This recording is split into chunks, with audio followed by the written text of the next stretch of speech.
All right, ladies and gentlemen, welcome to the lightning talks that we have during the lunch break. I'm happy to see that not every one of you went for eating and prefer rather to listen a little bit more. So first lightning talk that we'll get today in this room is from Erwin. Erwin, with nearly 2 decades of experience, armed with PMP certification, MSc in computer science, MBA, and PhD in business leadership, blends academic experience with practical insights.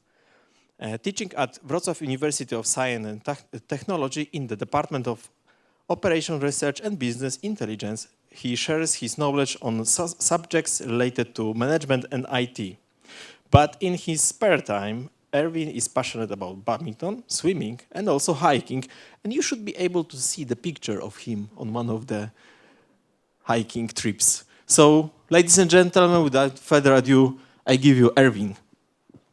Leading digitalization from the followers' perspective. Okay, thank you. Hello. Okay, thank you. Hi, everyone. So, good afternoon. I'm Erwin. So, I will be presenting to you the topic about leading digitalization from the followers' perspective. Okay, so we have the following parts. The first is I'll talk about introduction. Then I'll talk about some overview of the study and related literature. And then we'll proceed with the research question, methods, and the results. So let me start with Netflix. We've all have heard about Netflix binging during Friday night, right? So Netflix actually transitioned from DVD rental service to a digital streaming platform in 2007. Aside from that, Nike, they invested heavily in e-commerce, and Nike Direct, it's direct-to-consumer business where the consumer can purchase the product directly to their websites. Aside from that, IKEA, they embraced the digital customer experience by offering this app wherein, I wanted to put a cabinet here, how does it look like? So all of those are example of digitalization.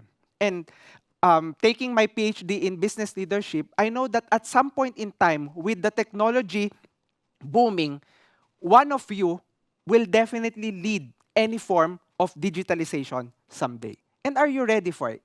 So this time, I will share to you the different skills based on my research in my PhD on the skills necessary for you to be able to lead a digitalization properly.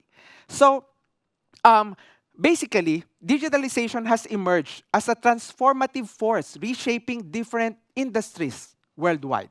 And the value of this study is that I've taken it from the perspective of the follower. I didn't interview the leaders, but rather I interviewed the followers, and the followers responded by giving what kind of leadership style, traits, and behaviors are necessary or are valuable for them whenever they are dealing with digitalization. So, during the review of related literature, I took moments to study about digitalization in the workplace where we are right now, something about the outcome of digitalization, how it transformed our life. Without the tools, it will be much difficult for us in the workplace. Now it's different. How people have led digitalization, how followers have experienced the digitalization journey. And lastly, how do we apply a follower-centered approach in really understanding digitalization? So the research question that I focus are the following. The first is, what traits and behaviors constitute effective leadership in a digitalization from the perspective of the follower? Take note, I'm not trying to understand it from the leader, but rather I'm asking the followers, how do they understand it? What are the traits they want? So it's a different kind of research because I started from the bottom, understanding the follower's perspective. Next, I try to understand how the effective leadership in digitalization actually shape their attitude and behavior. As a leader, you might not know, but you're influencing how your follower behaves, how their state mentally because of how you treat them. So it's important to understand how the effective leadership actually shape their behavior. Third, what positive team outcome do followers associate with leadership in digitalization. In other words, what's the result? Because they led this way, what was the outcome? So with that, I did a purposive sampling of 11 focus group discussions across large-scale companies in the Philippines. I'm from the Philippines, by the way, along with my other friends here. We did an online focus group discussion, open-ended and semi-structured questions. And lastly, I used a technique called content analysis. So with the content analysis, basically, during the focus group discussion, I tried to understand the different themes that will arrive from the interviews with them. And you know what's interesting is that as a leader, so someday, can I see a raise of hand who's leader here in their organization? Okay. Wow, there's quite a lot. So as a leader, what kind of traits and behavior should you show so that your followers will really be, the outcome of the digitalization will be positive? Okay? So this is the result of the study. Characteristic. The first one that I want you to understand is considerate and trusting. It ranked the highest with the focus group discussion. 73%. The followers actually find it important that the leader is considerate to their needs and trust them. When a leader trusts their follower, he or she does not micromanage. So don't micromanage, okay? During digitalization, it doesn't work. And then the follower, he or she will trust their follower that they will be responsible for the work and deliver as promised. Second is be firm. Okay? You should be firm as a leader. It was perceived as a sign of weakness if you are not firm. Erwin, why? Why is it important that we are firm? Because when you're leading a digitalization, it's different. Along the way, it's technology. Some solution doesn't work. They might have a different approach. Or they might change something in the middle. Or a lot of things can go wrong. And if you're not firm in the decision as a leader, you're like, go here, go there, go here. You wouldn't get their trust. Third one, it's about technological familiarity. You know, during my research, some of the leader led the digitalization but doesn't have a strong technical background or no technical background at all. It doesn't work because they don't understand. When people complain, hey, I'm having trouble with this, they don't understand. And you don't want that to happen. Fourth is you need to be hands-on. You shouldn't be hands-off, let them do their thing. No. They appreciate it because they're dealing with something complex, like a digitalization. It's not a simple programming project. It's a big one. So if you're dealing with that, you have to be hands-on. Be there ready to support. If they need something, you got their back. Next, behavior. Okay, after characteristics, you have to show this behavior. So if there's one takeaway that I want you to do is that please remember all of this. Okay? These are the key takeaway, my humble request for you for today. So, behavior. You have to foster collaboration and communication. So, it is important for you to make sure that they are collaborating with each other. There are times that the developer just wanted to be in their silo doing stuff, but you have to make sure that they're collaborating. Next, you have to constantly motivate and empower them. Being able to motivate and empower is important leadership behavior. A follower can be empowered in many different ways. But one situation is when leaders show value and importance to the follower's voice. So during tough times, the leader's ability to coach their follower is crucial. Next, you have to be there to support and mentor them. Mentoring is different from coaching. Okay, so they're looking for mentors and support from their leader. So it's important for you that to provide necessary support and willing to become hands-on whenever they really need you. So lastly, because digitalization talks about big change, it's not just a simple change. So it's important for you to make sure that you know how to implement change properly. Do the right change management technique. And eventually, the good news from that is once you have these characteristics and behavior, you know what happened from the research?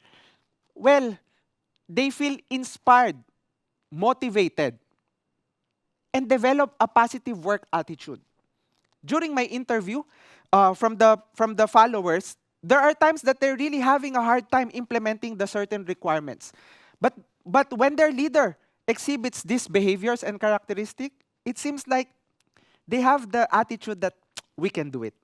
We'll fight and finish this difficult job. And they're working together as a team, which is important. Next, team outcome. So these are the outcomes that would happen if you actually implement or lead a digitalization properly. First is, of course, you will have the results. What you wanted from the digitalization will happen. You will have a better team dynamics. That's one thing I want. After the interviews, you know, those leaders who show these behaviors and characteristics, what happened is that they feel stronger as a group. So next project, they can conquer it. Imagine that attitude. As a leader, don't you want that attitude to your team? Enhance accountability and ownership. They're no longer, I don't want to do that, it's too difficult. No. I will work on this. I will figure out a way. And personal and professional growth. They're no longer stopping on the fact that, hey, this is only my job. No, they're looking at how they will grow. They will learn more. And lastly, they improve morale. And they're really happy about the job. Lesser attrition. They really love the company, the culture, and everything. So, to conclude, so prioritize again their interpersonal consideration over other matters. There are research from Malakyan 2019 saying that the critical role of mutual trust between leaders and followers are important during the change. Another is technological familiarity is enough. They have to know a little bit about the digitalization that's going to happen, right? Imagine they're going to lead something which they haven't. It will be tough. They have no idea at all. Do not be a laissez-faire. They prefer hands-on. And this is supported by different research by El Gobiar and Sulisto Iorini and Sara findings that they're saying that effective leadership is really about having a hands-on approach. Next, be firm. Okay, remember that being firm is a sign that you are a really good leader rather than weakness if you are not firm. And then a few more things to conclude is that make sure that they are collaborating and communicating as a team. It's really important. You have to make sure that you also support them during the troubles, the difficulties that they have. You have to be there as a leader. They love it when they see that the leader got me, rather than I'm facing this giant alone. Keep motivating, empowering them. And lastly, remember that it's about change. So you have to implement the change properly. So this is the outcome of my research. Again, if one takeaway, one humble request from me is for you to make sure that you have the following characteristics and behavior when you're leading them. Considerate, trusting, firm, technological familiarity, hands-on. Foster collaboration and communication, motivates and empowers, supports and mentors, and manages change effectively, which will eventually result to having produced results, improved team dynamics, enhanced accountability and ownership, personal and professional growth, and lastly, improve morale and job satisfaction. So that's all. Thank you so much. If you have any questions, please let us know, or you can connect to me via LinkedIn. Thank you. Crowd applause to Erwin. Come forward. If you have any questions to Erwin, please go ahead. We have a couple of minutes now.